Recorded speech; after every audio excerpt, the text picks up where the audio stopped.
نغرف منها شويه بقى كده، يكون شكلها روعه.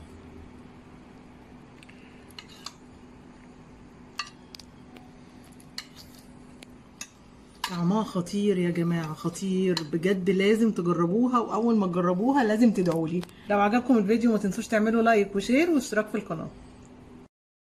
بصوا، جبت طاسه كده على النار وسخنتها كويس قوي، ونزلت فيها بمعلقتين كبار سمنه. انزل بكيلو من مكعبات الفراخ متقطعه مكعبات متوسطه.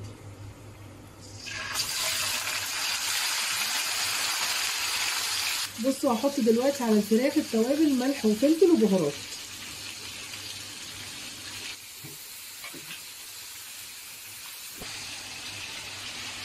نفس السمنه مكان الفراخ انزل بكيلو الا ربع بصل جوليان.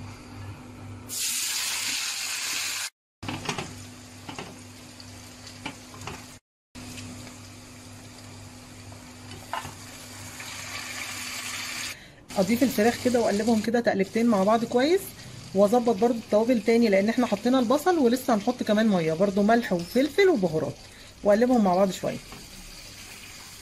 بعد ما قلبتهم كويس كده والفراخ خدت من طعم البصل، بنزل عليهم بطماطمايه مبشوره، بتفرق قوي في الطعم.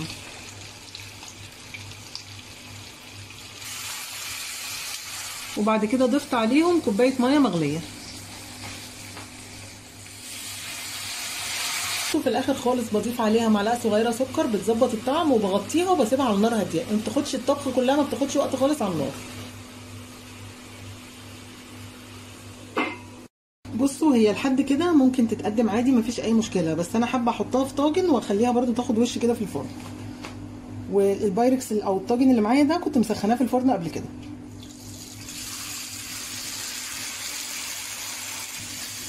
بصوا، زودتها كوبايه ميه.